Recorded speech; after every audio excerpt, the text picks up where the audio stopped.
What is forestry? Forestry is the planting, managing, and care of our forests. What do you think of when you hear the word forest? Is it trees, animals, or the woods? Or perhaps it's lumber, sawmills, or even fire? Forestry is the science of how we, as humans, manage forests. Historically, forests were utilized by humans for timber. Foresters have studied and learned methods for sustainable tree removal to preserve the natural resource and wildlife habitat. Modern forestry, also called multiple use management, considers many uses that forests provide. These uses include timber and protecting wildlife habitat, but also recreation, water quality management, erosion control, and so much more.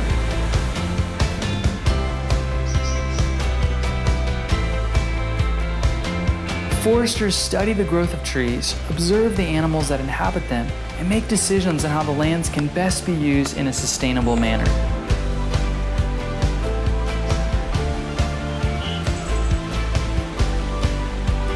How do you enjoy the forest?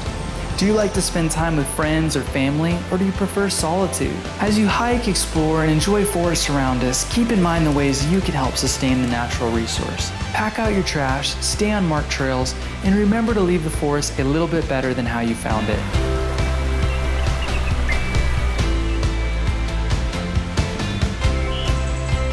So we can preserve this natural resource for generations to come and for the animals that call it home.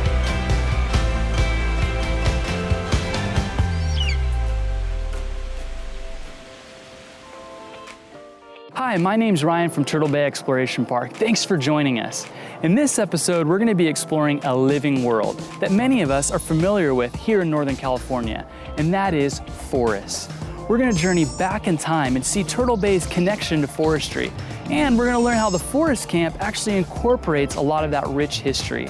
We'll also investigate all the things that you can learn from tree rings, see some unique animals, and learn about the importance of bringing the forest into our cities. All on this episode of Turtle Bay TV. Welcome to Turtle Bay TV, your personal virtual experience of everything Turtle Bay Exploration Park has to offer, including animals. Daintree is a jungle carpet python. Distance learning. Oh, 36 pennies. Horticulture. Today we're in the nursery. Exhibitions and more. Welcome to the vault. To inspire wonder, exploration, and appreciation of our world. Now let's jump into this episode of Turtle Bay TV. Grab something to write with, because here are the trivia questions for this episode. Number 1, what is another term that modern forestry goes by? Number 2, what are the 2 ways lumber was transported to the Turtle Bay Mill? Number 3, what is an arboreal species? Number 4, what is the urban heat island effect? Number 5, what company was Paul Bunyan the advertising icon for? And finally, would a fast-growing tree have rings that are close together or farther apart? Listen close and write down your answers, and we'll go over them at the end. Now let's jump into this episode of Turtle Bay TV. Forests are a special place, from providing a beautiful home to amazing animals, to the rich resources we depend on. Did you know there used to be a historic sawmill right here at Turtle Bay? Let's join Julia and hear about some of the exciting and surprising history of forestry in our area. Hi, this is Julia, Curator of Collections and Exhibits here at Turtle Bay Exploration Park, and today we're in the Resources Gallery, which is where we explore the natural resources that drew people to this region and the industries that those resources spawned, and how those industries have sustained our community over time. Turtle Bay is a fascinating place. It's a microcosm of many of these resources and industries. For example, did you know there was a sawmill right here at Turtle Bay? Just west of the south end of the Sundial Bridge. If you look at the 1890 map of Reading, you'll see a sawmill property designated on that map. But it wasn't until 1896 that Buick, Wengler, and Herbert Bass built the Turtle Bay sawmill here. They cut the timber up in the flatwoods above Big Bend and initially tried to float the whole logs down the Pitt River and the Sacramento River here to the mill. However, those logs tended to sink. So they built a second mill up in the woods, and they would rough cut that timber into lumber and then ship that down the river. And then they didn't just let it go by itself. They had these really brave and crazy guys called river drivers who rode the lumber down the rivers to get it to Turtle Bay. And then once it was here, they stored it in the river behind a big boom before they brought it up into the sawmill to cut it. And if you walk out on the Sundial Bridge and you look west when the river's really low, if you look at the pilings for the belt line and you kind of look at the south bank, you can actually see some of those big logs sticking up out of the river that were holding that boom in place. So they ran the mill for a few years, and then in 1908, they sold it to Thomas Benton, who owned the property, which is on the north side of the river, which is now in the Arboretum. Benton expanded the plant. He built a box factory and a sash and door plant. All of that stuff had to get to market, and it went via railroad. And there was actually a rail spur from the main line to Turtle Bay. Benton also changed the way he got the rough cut lumber down here to Turtle Bay. Instead of shipping it down the river, he had it brought overland in carts, which was a lot safer for the people, and they lost a lot less of their product. In 1910, the mill burned to the ground, and they quickly rebuilt it. However, it only ran for another 6 years before a devastating flood in 1916 took all of the lumber that was in the river and washed it away. This was considered to be an unrecoverable loss, and they chose not to rebuild. Now, the Turtle Bay Mill never reopened, but it wasn't the only mill here in Reading. For example, the Thatcher Mill was just downriver from where the Cypress Street Bridge is today. Timber in the timber industry is just one of the resources we talk about here in the Resources Gallery at Turtle Bay. Forestry has changed a lot over the years, and now sustainable practices are used to protect the home of the animals that live there. Let's join our animal department and talk about not one, but 3 unique animals that live in forests. From soaring high above the treetops to burrowing in the leaves on the forest floor, let's learn about this living world from the animals that call it home. Hi, I'm Sharon Clay, the curator of animal programs at Turtle Bay. And today we're going to be talking about 3 different animals that survive in forest ecosystems. Adrienne John, assistant curator of animal programs, she's going to join us in a little bit. The first animal we're going to take a look at today is the North American porcupine. And they are what we call an arboreal species. An arboreal species is an animal that lives most of their life up in the trees. We like to refer to the North American porcupine as the original tree hugger. To be able to stay up in the trees, their body is actually adapted to be able to really hug the tree. Their claws are curved and their legs are actually bowed. So climbing up and down the tree trunk and the branches is very easy for a porcupine. The porcupine is a member of the rodent family. One of the ways you can tell is looking at her teeth. She has 2 flat incisors that are coated with orange. That orange coat is iron. Rodent teeth are ever growing, so they have to chew in order to wear them down.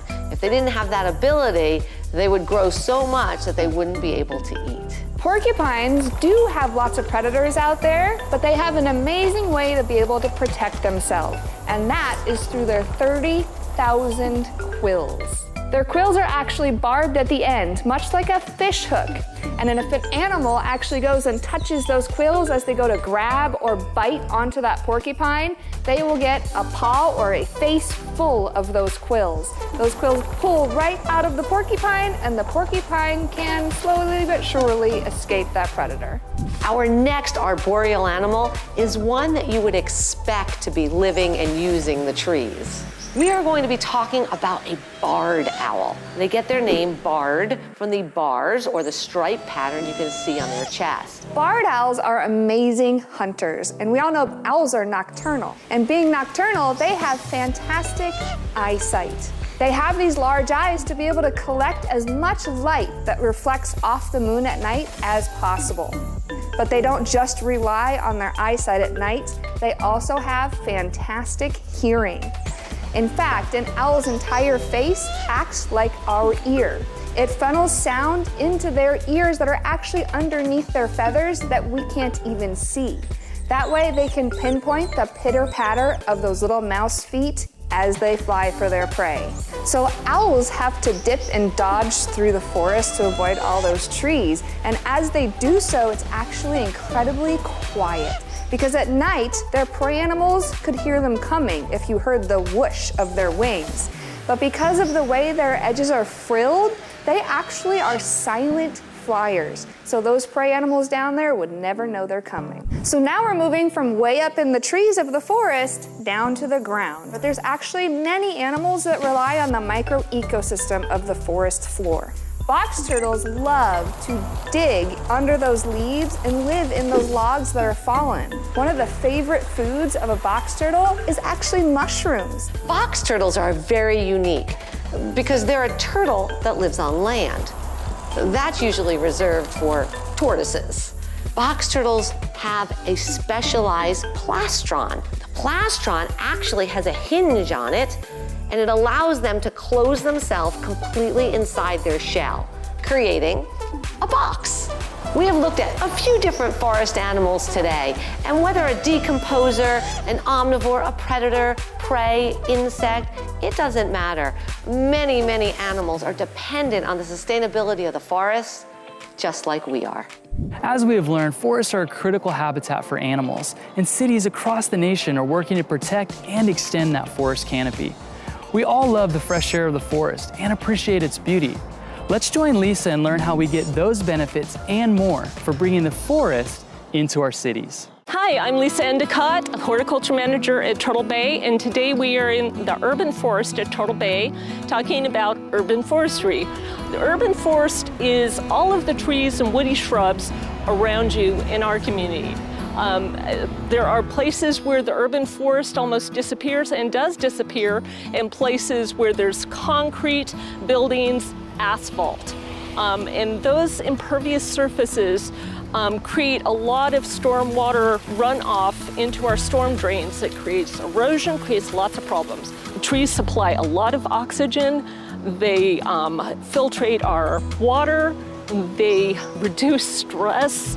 They beautify our landscapes, and they are an important habitat for animals and birds, super important. We have connected the forest canopy, and cities all across the nation are working on doing this. So you can see the canopy provides shade, of course, which is super important in a place like Redding, where we have 30 to 60 days in the summertime over 100 degrees. It also mitigates the urban heat island effect, which is the heat that comes off all of those impervious surfaces and is reflected back into the atmosphere. Turtle Bay Nursery, you may not know this, actually has been growing 1,000 trees a year for the City of Redding, for the City of Redding Energy Saving Tree Program.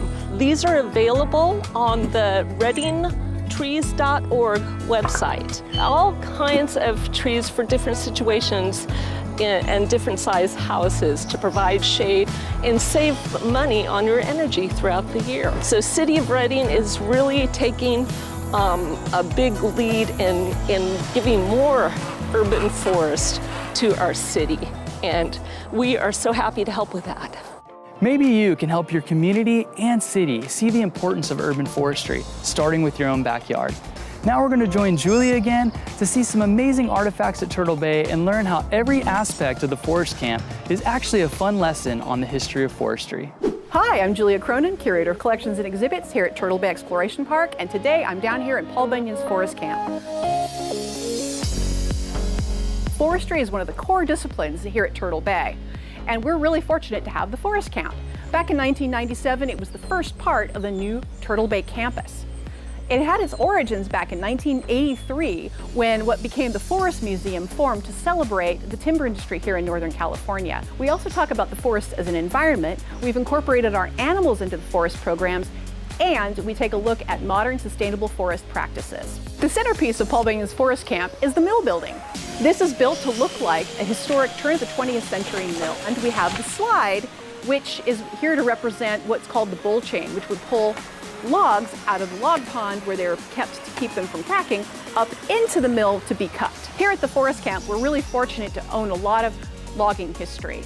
Our Shea locomotive, our logging arches, and we have a Dolby or steam donkey that works, that's on loan from Sequoia National Forest. These historic objects can take us back in time to look at how the industry was a century ago and how much it's changed today. For example, when you look at an object like the Dolby or steam donkey, it looks just like this fantastic machine, and ours runs. It's a whole physics lesson into itself. But when you find out how it transported itself through the forest, you realize it was actually pretty destructive. And it's a great contrast when you look at modern logging equipment, which is really in there for sustainability and to be very lightweight on the land. All of our play structures out here are forestry themed and have little bits of lessons in them. In fact, if you're out here on the zip line, you are recreating what it would have been like to be pulled by our logging arch. And if you've ever wondered why Babe's Corral is called Babe's Corral, it's named for Paul Bunyan's pal, Babe the Blue Ox. Now, why is Paul Bunyan here at Turtle Bay? Well, people know about that legendary logger, but what they don't know is he's actually the advertising icon for the Red River Lumber Company. Their advertising guy, Bill Lougheed, used Paul to talk about Red River when they moved to Westwood, California. And we were fortunate enough to be sponsored by the Walker family, who were the heirs to Red River, and they let us use their advertising version of Paul all over the forest camp. And one feature you really don't want to miss when you're here at the forest camp is our interpretive forest. Planted in 1992-93, this forest was originally intended to take you from the coast redwoods all the way across Northern California to the east side pine forests near Susanville. When I got here to Turtle Bay 23 years ago, the redwoods were barely 10 feet tall, and today they tower over the interpretive forest, our butterfly house, and Gifford Pavilion. And if you've ever wondered how to find out how old a tree is, you can visit the Elliott Redwood out in the interpretive forest and try to count its rings. It's a cross-section of a redwood that was cut in Grass Valley, and it is not nearly as large as the largest redwoods or giant sequoias get. And recently, we've incorporated wildlife woods, animal habitats into the interpretive forest to give you a bigger picture of what a forest is really like, because it's really about a lot more than just trees. Paul Bunyan's Forest Camp is a great place to learn about everything from forest history, to modern practices, to the watershed, to the wonderful North State environment that we have around us. Hopefully you can come out to Turtle Bay and see our animal ambassadors on a stroll through wildlife woods or take a ride down the zip line. Well, we have come down to our last segment, and how can we talk about forests without the defining aspect, trees? Let's join Katie and investigate all the surprising things we can learn from tree rings, and it's much more than just how old they are. Hi guys, my name is Katie. I'm an educator here at Turtle Bay Exploration Park, and I'd like to welcome you into the classroom as we take a deeper dive into forestry and talk about the main characters, trees. So I have here what we like to call tree cookies. So these are actually slices of trees that have been taken, and we can learn so much about trees and overall forests just by taking a look at these small little tree cookies. So as we study forests, we want to take a look back into history, and we can do that just by looking at these tree rings. So as a tree grows, it's going to produce two sets of rings. During the warmer months or the summer, it makes these light-colored thick bands that we call early wood. In the winters, when there's less sun and it's a lot cooler, they're going to build these dark rings called late wood. So one set of early wood plus late wood equals 1 year of growth. So I'm sure a lot of you have heard that you can count these tree rings and determine how old a tree is. So for each of these years, we can actually count back in time. So if we know when this tree was cut down, we can mark this as that year. If there's something like a fire or a disease that comes through a forest, you can actually tell when that was just by looking back at the tree rings. There are also a lot of different things you can discover by looking at the tree rings and how they've grown over time. Here we can see these rings are really far apart. So we have these really thick early wood bands, and this shows us that it was growing really quickly. So maybe it had an abundance of resources. Some trees have rings that are really close together, and it can be a little tricky to count, but this can show us that it was growing slowly. So in really thick forests, when there's a lot of competition over resources, those trees are gonna grow very slowly, and those rings are going to be really close together. This tree, we would say, shows some release in the forest. So something like a fire, or maybe some loggers came through that area, or there was a disease that wiped out some other plants, there was suddenly less competition, and this tree could start growing faster. So in the beginning of its life, the rings are grown really, really close together. But we can tell that when there was that event, the rings moving to the outside of that tree are now released and they become farther and farther apart. So some trees grow along mountainsides and they want to maintain their upright position. So as some trees are growing, they'll actually start to grow and curve themselves up. And we can see that with this tree cookie here. So as this tree grew larger, it had to straighten out, which meant a lot of the growth was happening over here. Scientists have tools that they can use to look into trees, see those tree rings without having to cut them down. I have here this increment borer, and this would be used to actually screw into the side of a tree along its trunk, and once it was removed, we would collect a core sample. And you can actually count those rings and see all the things that you could see with this tree cookie without having to cut down the tree. Thank you for joining me here in the classroom as we learn more about forests by taking a closer look at trees. Well, that brings us to the end of our episode. Let's see if you got the correct answers to our trivia questions. Number 1, modern forestry is also known as multiple use management. Number 2, the 2 ways lumber was transported to the Turtle Bay Mill were down the river and overland on carts. Number 3, an arboreal species is an animal species that spends most of their life living in the trees. Number 4, the urban heat island effect is when impervious surfaces like concrete or asphalt reflect heat back into the atmosphere. Number 5, Paul Bunyan was the advertising icon for the Red River Lumber Company. And finally, a fast-growing tree would have rings that are farther apart. Thank you for joining us. Turtle Bay is a nonprofit organization supported by generous viewers like you. Please visit turtlebay.org/donate to support all our wonderful programs that help you explore our world. Until next time on Turtle Bay TV.